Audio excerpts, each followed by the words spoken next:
হয় সত্ৰদ্বীপ মাজুলীত এতিয়া বৃন্দাবনৰ পূৰ্বৰাগ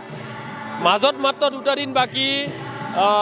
অহা 4 নৱেম্বৰৰ পৰা মাজুলীত আৰম্ভ হ'ব শ্ৰী শ্ৰী কৃষ্ণৰ ৰাসোৎসৱ আৰু এই ৰাসোৎসৱক লৈ মাজুলীত এতিয়া ব্যাপক প্ৰস্তুতি দেখিবলৈ পোৱা গৈছে প্ৰায় 5000ৰো অধিক শিল্পী কলা কৌশলী সাজু হৈছে মুখা শিল্পীসকল সাজু হৈ উঠিছে সমান্তৰালভাৱে মঞ্চই সত্ৰই যি আখৰা দেখিবলৈ পোৱা গৈছে আৰু এদিনৰ পাছতে চূড়ান্ত আখৰা অনুষ্ঠিত হ'ব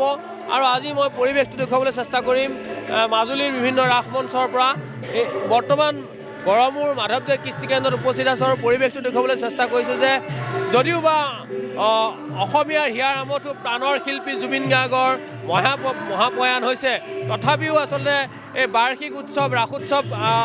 আয়োজন কৰিছে মাজুলীত আৰু তাৰ বাবে প্ৰস্তুতি মই দেখুৱাবলৈ চেষ্টা কৰিছোঁ মাজুলীৰ যিহেতু মঞ্চই এতিয়া যি ৰাসৰ প্ৰস্তুতি পূৰ্ণদমে চলা দেখিবলৈ পোৱা গৈছে মই মহাৰাসৰ পৰিৱেশ দেখুৱাইছোঁ পূৰ্ণিমাৰ পূৰ্ণচন্দ্ৰ যিদিনাখনি উদয় হ'ব সেইদিনাখনিয়েই শ্ৰীকৃষ্ণই মোহন মুৰলীৰ সুৰেৰে সকলো গোপীক আমন্ত্ৰণ জনাব আৰু সেই যমুনাৰ ঢল বালিত যি নৃত্য কৰিব গোপী আৰু কৃষ্ণৰ নৃত্য সেয়াই হৈছে ৰাসক্ৰিয়া আৰু সেই ৰাসক্ৰিয়াৰ এক আধ্যাত্মিক পৰম্পৰা জড়িত হৈ আছে জীৱাত্মা আচলতে পৰমাত্মাৰ মিলন এই ৰাসক্ৰিয়া আৰু এই ৰাসক্ৰিয়া আচলতে মাজুলী সত্ৰসমূহৰ লগতে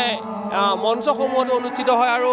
পৰিৱেশটো দেখুৱাবলৈ মই চেষ্টা কৰিছোঁ যে মাজুলীৰ মঞ্চই এতিয়া খোল তাল বাঁহীৰ শব্দৰে মুখৰিত হৈছে এক দ্বিতীয় বৃন্দাবনলৈ পৰ্যবেক্ষিত হৈছে সকলো এনেধৰণে দেখিবলৈ পোৱা গৈছে যি আখৰা মাত্ৰ 2 দিন বাকী সেই আখৰাত সকলো ব্যস্ত হৈ পৰিছে মই শৰ্টৰ জৰিয়তে সামগ্ৰিক পৰিৱেশ দেখুৱাবলৈ চেষ্টা কৰিম মাজুলী গড়মূৰ মাধৱদেৱ কৃষ্টি কেন্দ্ৰৰ পৰা